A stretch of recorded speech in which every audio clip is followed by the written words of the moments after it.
नक्कीच आज मी शरद पवार साहेब, आदरणीय शशिकांत शिंदे साहेब आणि आदरणीय जयंत पाटील साहेब तसेच पक्षातील सर्व ज्येष्ठ नेते मंडळींचे मी आभार व्यक्त करतो की माझ्यावर ही मोठी जबाबदारी आज पक्षाने दिलेली आहे आणि ती जबाबदारी मी आदरणीय बाळासाहेब पाटील साहेब यांच्या सहकार्याने स्वीकारतोय. आमच्या दोघांचाही अर्ज पक्षानं भरायला सांगितला होता आणि ऐनवेळी सातारची उमेदवारी भाजपची असल्यामुळे कदाचित मला उमेदवारी अर्ज ठेवायला सांगितला. तर मी ही निवडणूक ताकदीने लढवणार आहे आणि पक्षाच्या नेत्यांनी जो माझ्यावर विश्वास टाकला आहे तो मी सार्थ ठरवण्याचा पुरेपूर प्रयत्न करणार आहे. आणि या ठिकाणी काँग्रेसचे 2 अर्ज होते, राष्ट्रवादीचे 2 अर्ज होते, यावरून तुमच्या लक्षात आलं असेल आणि ते सर्व अर्ज परत घेतलेले आहेत की आम्ही एकत्रितपणे महाविकास आघाडी म्हणून ताकदीनं ही निवडणूक लढणार आहोत. शिवसेना आणि युतीतले 2 पक्ष शिवसेना आणि राष्ट्रवादी या दोघांचंही काही संख्याबळ इथं चांगलं आहे. त्याचबरोबर आमच्या राष्ट्रवादी काँग्रेस पार्टीचं शरदचंद्रजी पवार पक्षाचंही संख्याबळ चांगलं आहे. भाजपचं संख्याबळ जरी सर्वाधिक असलं तरीसुद्धा ही लढाई खऱ्या अर्थानं जे नियुक्त लोक आहेत त्यांच्या सन्मानाची लढाई आहे.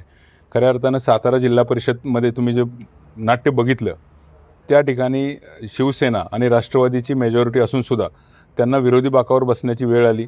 शंभूराज देसाईंना अक्षरशः त्यांच्या हातातून रक्त निघालं आणि त्यांनी त्यावेळी उद्गार काढले होते, हे रक्त निघालेलं रक्त मी विसरणार नाही. कदाचित नेते म्हणून त्यांना ते विसरायला लागू शकतं, पण कार्यकर्ते म्हणून जे लोकनियुक्त शिवसेना आणि राष्ट्रवादीचे जे लोकनियुक्त लोक आहेत, जे नगरसेवक आणि जिल्हा परिषद सदस्य आहेत, ते लोक हे घटना कधीही विसरू शकणार नाहीत आणि त्यांच्या सन्मानाची लढाई मी काही एकटा माझ्यासाठी ही लढाई लढत नाही, तर जे नगरसेवक असतील, जे जिल्हा परिषद सदस्य असतील त्यांना सन्मानपूर्वक वागणूक या सरकारमध्ये मिळावी म्हणून त्यांच्या वतीनं मी ही लढाई खऱ्या अर्थानं लढतोय.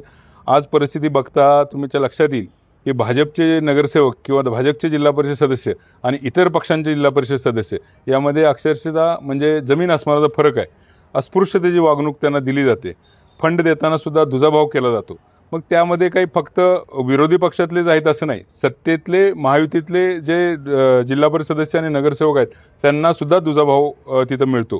आणि तुम्ही काही भाषणं मंत्र्यांची बघितली असतील, त्यामध्ये फंड आमच्या हातात आहे, तुम्ही आमच्याकडे आला नाहीत तर आम्ही काय करू हे बघा, हे कुणाला देतात ते धमक्या? ते युतीतल्याच बाकीच्या नगरसेवकांना आणि जिल्हा परिषद सदस्यांना देतात. त्यामुळे तेही सध्या चिडून आहेत असं मला वाटतं.